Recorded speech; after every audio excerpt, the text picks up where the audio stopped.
I'm always excited to be able to check out tech that provides us a big experience but comes in smaller packages because they're portable and they're also very easy to interface with.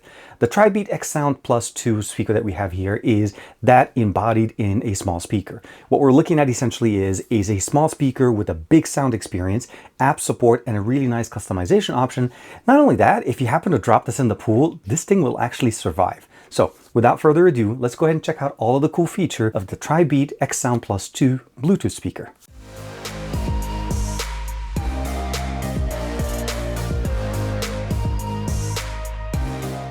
Like and subscribe, and make sure you hit that bell icon so they are always notified to whenever we have new videos on the channel. So here we have it. This is the Tribit XSound Plus 2. This is an upgraded version released not that long ago. Again, a portable wireless speaker.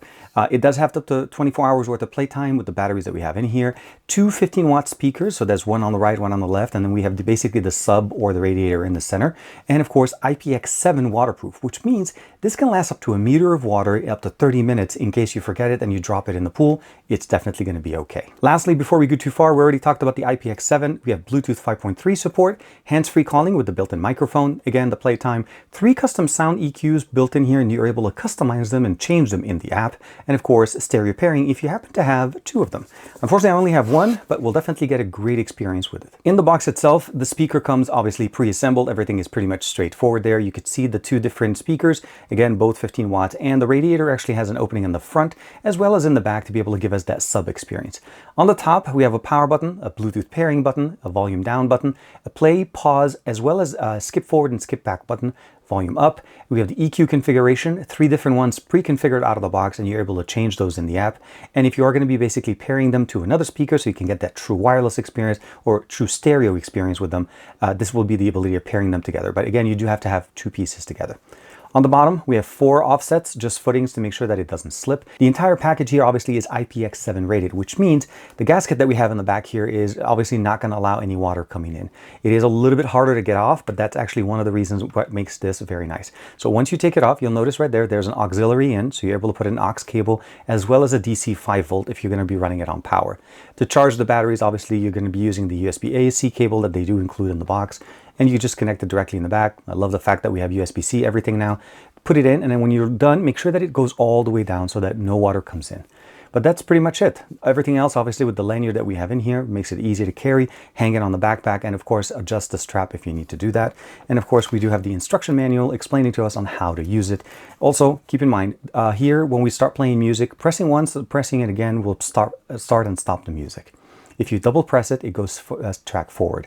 If I triple press it, it goes track back. So that's one of the things. And the volume rockers that we have in here control the volume on your device, not in here. So we're not looking at 2 independent volume rockers. If you raise the volume here, the volume on your device goes up, and the same thing when you bring it down. Now, one of the new things they did here is that we now actually have app support. It's very simple. All you would do once you turn on Bluetooth pairing, connect to it using directly the Bluetooth configuration on your device. Be it Android or iOS, there is an app version for both of these versions, and you'll be able to basically pair it. You'll see the battery level right now. We can see that it's 80%, again, the name of the speaker and a picture of it. There's 3 different configurations on the bottom. The first one obviously is just a media control. So it's no different than if I swipe down and I'm looking at the media control from the top. Exact same thing, skip forward, skip back, and of course the volume. On the far right side, and the reason I'm jumping the middle section is because we're going to talk a little bit more about that in a second. We have an auto shutdown, and of course we have the EQ button. Right now, light off means basically X-Bass off. Light on basically X-Bass, that's the white light, and the blue light is the max sound traditional here. So you'll notice here, if I press it again, it changes into blue, and it's going to jump into the experience here. And if I press it again, it'll jump into nothing. So nothing, it's off. White is right there with the X-Bass, and max sound traditional is going to be the third one, which I've like this kind of professional the experience that we have in here. You'll see the different EQs that are built in here, and you're able to customize them as well. Firmware version, if there is a firmware update, you'll click it from there, install it, you can change the name of it. Voice prompt, that's the notification where it actually kind of makes a little bit of a noise chime. You're able to turn those off if you don't want them, but by default they are turned on. When we go back in, here we go into the EQ settings. As I mentioned to you guys, here are the different options you're able to customize. If I press the button again, it changes to that, it changes back to it, and it changes back to the third one, and you're again able to customize it further. So you can go in there and change the configuration that you want. But other than that, it's pretty straightforward. Not that much really as far as the app to do other than just basically get the EQ settings configured correctly. And then from there, if you want to control it to play the music, you can do it in here, or you can control it here. And as I mentioned, If I change the volume on the actual speaker, it actually changes the volume on your phone. So just keep in mind, you're controlling the same volume rocker. So same thing if I do it here, it's actually controlling the audio here. The last thing before I start talking about the experience with the speaker itself, the power button here is actually just a single press. This is not one of the ones that you've seen before where you have to press and hold.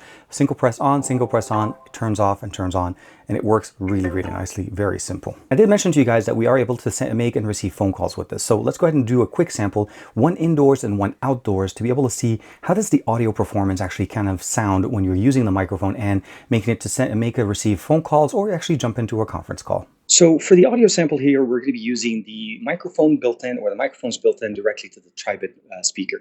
I'm using the S24 Ultra in Pro mode so that we're using the audio from there. So there's Bluetooth audio coming in.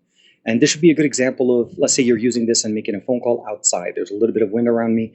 Again, as opposed to the other sample, what we're using it indoors, this is going to be how it sounds like outdoors. And this is within maybe about a foot away from the actual speaker. So as long as we're sitting around it, this should be pretty simple and people should be able to hear you very well. Hope you guys like the sample. Switching it over to the inside, now obviously we're in the studio, it's a lot quieter. This should be a good example of, let's say, if you're using this to make a call or receive a call and you're just in a quieter environment. It works outside. It does actually sound, you're able to hear the other person. But obviously when it's a little bit quieter, the audio should sound a lot better. Keep in mind, we're using the microphone directly from the actual speaker itself, just for demonstration. The audio obviously coming from the speaker will carry for a much longer distance than the pickup that we have here on the microphone. If you're a lot further away, you have to project a lot more, and that's typical whenever you're using any kind of microphone. But again, this should be a good example of what the microphone sounds like, or the sound quality is from the Tribit speaker if you're using it to make and receive phone calls. Now, as you heard there, both pieces of audio sounded pretty much like you're talking to a speaker. There's no surprises there. I will say, obviously, it sounded better indoors since there wasn't as much, I would say, basically ambient noise to kind of interfere with the audio quality. So as long as you're within 1 or 2 feet away from the speaker itself and you're projecting directly at it, there shouldn't be any issues and the audio should sound pretty well.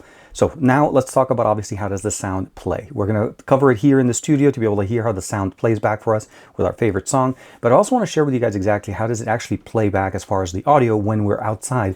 Again, back at that pool experience, because I feel like when you're outdoors and hanging out with family, you want to be able to rely on the speaker that actually plays music as far as you are sitting from it.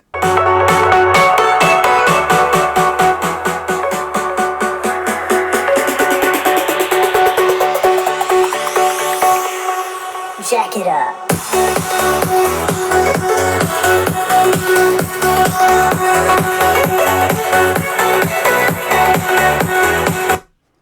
There we go. We're going to stop it in and we're going to double press it. It'll take it to the next track. Triple press. Takes us back. So that way we're able to control it with wherever we are. The sound on this sounds very nice. It has a nice filling sound. Again, dual 15-watt speakers in here provide us a very strong audio presence. And that's one of the beautiful things about this. It resonates very well in the room that it's in, and it provides us a certain type of audio experience that we don't really expect in something this small. It's portable, it's nice. The battery life on this is roughly about 20 hours or so, and I say that only because, not that it doesn't have a long battery life, it actually has a very nice long battery life, but if you're playing it at a much higher volume level, that's going to be one of the times where the audio experience overcomes the battery life expectancy. Keep it around 50 to 60%, you should be pretty good and you'll be able to get it. And the reality of the matter is this on a full charge will outlast any event that you're going to because it'll go all the way up to 20 hours easy. Now, conversely, when we're outside, one of the biggest things that we always worry about is obviously range. Bluetooth 5.3 is what we're running with the speaker. So let's go ahead and go back to the pool real quick. And I want to show you guys how far we're able to keep the actual device that's playing the music connected to the speaker and still be able to control everything running there.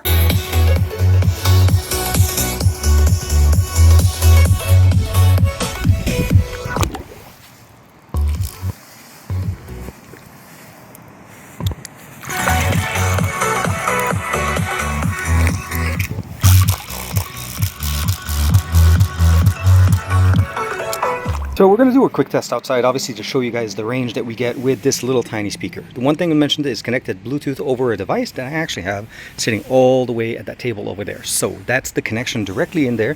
It is connected via Bluetooth, and you're able to control it. The audio is very clear.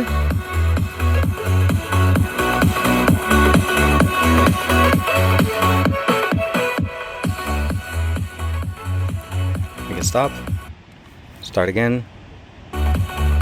Change the EQ, configure everything, and even shut it down. I can turn it off again, turn it on again actually. You notice it doesn't actually require a long press. It's very simple, easy to go. We'll go ahead and start. Works just the same. Very good, long range, and sounds really nice. So when it comes down to audio experience and of course latency, because I'm sure a lot of us are thinking about, well, what about latency, TK? If you're listening to music and you're obviously not watching the video at the same time, there is no issue. If you're listening to music with audio, Bluetooth 5.3 does a pretty decent job of reducing the latency, so we don't really notice any, I would say, a latency issue between the video and the audio coming from the speaker. The further you are away, obviously that becomes a little bit of a concern. But at the end of the day, if you want to watch movies, you want to listen to music, you want to take some calls or even jump into a conference call, this is going to do the job very, very well. Just make sure that obviously you're in a good environment. I feel like it works better indoors when you're using the microphones, but outside or inside, when it comes down to actual speaker, it's going to work really nice. Now, when we're testing out the IPX7 configuration that we have in here, one thing to keep in mind is that obviously once the speaker is actually submerged in the water, it loses connection to your smartphone. So just be aware that you will lose audio from the speaker because Bluetooth doesn't transmit through water. But what you're looking at in the picture here is, again, I just dropped it in a very shallow pool, mostly just to be able to grab it and bring it back up. And as you bring it out, all that water was still in there, and it was just basically emanating the sound directly from the speaker. As the moment I took it out of the water, the moment it goes back in, the audio stops. The biggest thing I'll probably say is make sure you dry it out very nicely before you open up the charging port on the back, or use maybe one of those compressed air cans and basically make sure that everything is done as far as basically any kind of moisture it could be in there. It is rated for an IPX7 as long as the gasket on the back is fully sealed and flush with the back of the actual speaker. So from a functional experience, if you're looking for a portable speaker that doesn't break the bank, I feel like the Tribit speaker here provides us a very good experience. Not only is it waterproof, not only does it have great sound, it resonates, and it actually, I feel like the way it works really is specifically in the rooms indoors, it just fills up the room that it's in. It's able to get very loud, although I probably recommend that obviously at a much further distance from you. But if you're close to it, volume 5, maybe like 50% or about 60% is going to work really good. There is no LDAC or LHDC type of codec. It's basically AAC and SBC, depending on the player that you're using. So to summarize the experience that we get here, we have IPX7, we have a long battery life, almost up to about 24 hours playback. It has a really good resonating sound that will fill any room that it goes in there. And the way it actually just works, because the fact that we have that Bluetooth 5.3, we have a very nice long range of control. We have AAC and SBC audio codec, and it's not going to disappoint. It's small and it's definitely powerful. Thank you very much for checking out this video. Like and subscribe as usual, and I'll see you in the next one.